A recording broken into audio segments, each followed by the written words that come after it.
Hi genius family, 2026 JEE main phase 2 വേണ്ടി തയ്യാറെടുക്കുന്ന ഒരു സമയമാണിപ്പോൾ. നമ്മൾ അടിപൊളിയായിട്ട് നമ്മുടെ പ്രിപ്പറേഷനൊക്കെ മുൻപോട്ട് കൊണ്ടുപോകുന്നുണ്ട്. അപ്പോൾ ഓരോ സബ്ജക്റ്റിലും നല്ലൊരു പ്രോപ്പറായിട്ടുള്ള സ്ട്രാറ്റജി സെറ്റ് ചെയ്യേണ്ട, പ്ലാൻ ചെയ്യേണ്ട ഒരു സമയമാണിത്. നിങ്ങൾക്കറിയാം, ഫിസിക്സ്, കെമിസ്ട്രി, മാത്തമാറ്റിക്സിൽ ഏറ്റവും സ്കോറിംഗ് ആയിട്ടുള്ള സബ്ജക്റ്റാണ് കെമിസ്ട്രി. ഇപ്പോൾ കെമിസ്ട്രിയിൽ ഫേസ് 2 വേണ്ടി തയ്യാറെടുക്കുന്ന സമയത്ത് നമ്മൾ എന്തൊക്കെ കാര്യങ്ങളാണ് ശ്രദ്ധിക്കേണ്ടത്, എന്തൊക്കെയാണ് നമ്മൾ സ്ട്രാറ്റജൈസ് ചെയ്യേണ്ട കാര്യങ്ങൾ? ഫേസ് 1 നിന്ന് കുറേ കാര്യങ്ങൾ നമുക്ക് പഠിക്കാനുണ്ട്. കുറേ പുതിയ മോഡൽ ഓഫ് ചോദ്യങ്ങളൊന്നും ജെയ് മെയിൻ ഫേസ് 1 വന്നിട്ടില്ല കെമിസ്ട്രിയുടെ സംബന്ധിച്ച്. പക്ഷെ നിങ്ങൾക്ക് ശ്രദ്ധിച്ചാൽ കാണാം, statement correct wrong type questions കാര്യമായി എണ്ണത്തിൽ കൂടിയിട്ടുണ്ട്. ഒന്നെങ്കിൽ 2 സ്റ്റേറ്റ്മെന്റ് തന്നിട്ട് ഏത് സ്റ്റേറ്റ്മെന്റ് ആണ് ശരി, ഏതാണ് തെറ്റ് എന്നുള്ള ടൈപ്പ് ഓഫ് ചോദ്യമാണ് ഒരു ടൈപ്പ്. അതുപോലെ തന്നെ ഒരു 5-6 സ്റ്റേറ്റ്മെന്റ് തന്നിട്ട് ഏതൊക്കെ സ്റ്റേറ്റ്മെന്റുകൾ, ഇപ്പോൾ ഓപ്ഷൻസിൽ A, B and D statements are true, C only is correct, അങ്ങനെ നിങ്ങൾക്ക് ഓപ്ഷൻസ് വരാം. അപ്പോൾ statement correct wrong type questions കുറച്ചെണ്ണം കൂടിയിട്ടുണ്ട്. സ്ട്രാറ്റജീസ് നോക്കുന്ന സമയത്ത് ഫിസിക്കൽ കെമിസ്ട്രി, ഓർഗാനിക്, ഇനോർഗാനിക് എന്ന് നമുക്ക് തിരിക്കാം. ആദ്യമേ നമുക്ക് ഫിസിക്കൽ കെമിസ്ട്രി നോക്കാം. ഫിസിക്കൽ കെമിസ്ട്രിയിൽ ഫേസ് 1 2025 നമ്മൾ നോക്കുകയാണെങ്കിൽ കാര്യമായ സർപ്രൈസുകളൊന്നും വന്നിട്ടില്ല. അതിൻ്റെ അർത്ഥം നമ്മുടെ പ്രിപ്പറേഷൻ എങ്ങനെയാണോ അത് തന്നെ പോയാൽ മതി. 2026 ഫേസ് 1 വന്ന ചോദ്യങ്ങളെല്ലാം ഡെഫിനറ്റ്ലി പ്രാക്ടീസ് ചെയ്യുക. ആ ഒരു പാറ്റേണിൽ ഏറ്റവും കൂടുതൽ ചോദിക്കപ്പെട്ടുള്ള ടോപ്പിക്കുകൾ ഐഡൻറ്റിഫൈ ചെയ്യുക. ആ ടോപ്പിക്കുകൾ ഒന്നുകൂടെ ഫോക്കസ് ചെയ്ത് പ്രിപ്പയർ ചെയ്യുക. ഫിസിക്കൽ കെമിസ്ട്രിക്ക് നമുക്ക് ഈ ഒരു സമയത്ത് ചെയ്യാൻ പറ്റുന്ന ഒരു സ്ട്രാറ്റജി അതാണ്. രണ്ടാമത്തെ കാര്യം, നമ്മൾ ഇനി ഓർഗാനിക്കിലേക്ക് വരുമ്പോഴാണ്. ഓർഗാനിക് കെമിസ്ട്രിയിൽ ഒബ്വിയസ്ലി ജെയ് മെയിനെ സംബന്ധിച്ച് പല ചാപ്റ്റേഴ്സിനെ കണക്ട് ചെയ്ത് നിങ്ങൾക്ക് ചോദ്യങ്ങൾ വരാം.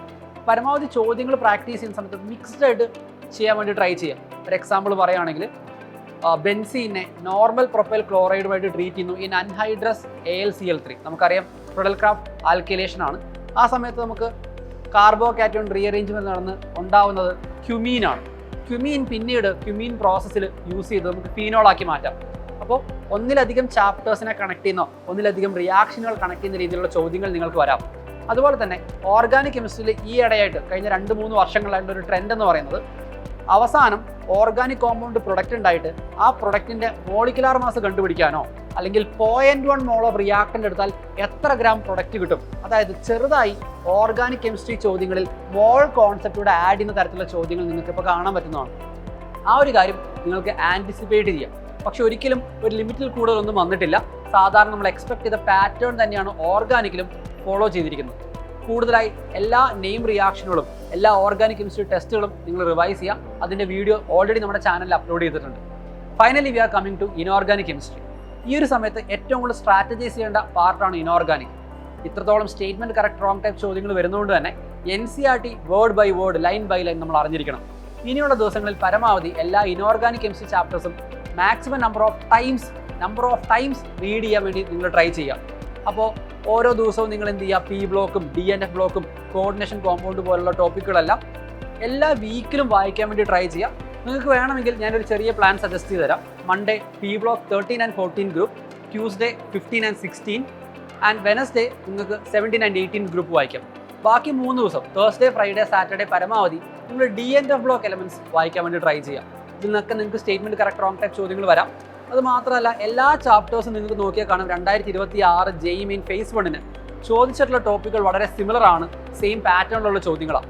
ആ പാറ്റേൺ ഓഫ് ചോദ്യങ്ങൾ, ആ ടോപ്പിക്കുകൾ ഒന്ന് എക്സ്ട്രാ ഫോക്കസ് ചെയ്ത് വായിക്കാൻ വേണ്ടി നിങ്ങൾ ട്രൈ ചെയ്യുക. ഇതാണ് ഇനോർഗാനിക്കിനെ സംബന്ധിച്ച് നിങ്ങൾ ചെയ്യേണ്ട കാര്യം.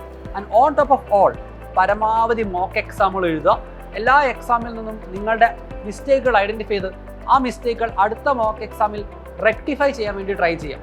അപ്പോൾ ആ ഒരു ക്വസ്റ്റ്യൻ പ്രാക്ടീസും മോക്ക് എക്സാമിൻ്റെ ആ ഒരു ആംബിയൻസും ഒക്കെ വരുമ്പോഴത്തേക്കും നമ്മൾ ഓട്ടോമാറ്റിക്കലി നമ്മുടെ ഒരു ക്വസ്റ്റ്യൻ സോൾവിങ് സ്കില്ല് നമ്മൾ ഡെവലപ്പ് ചെയ്തോളും.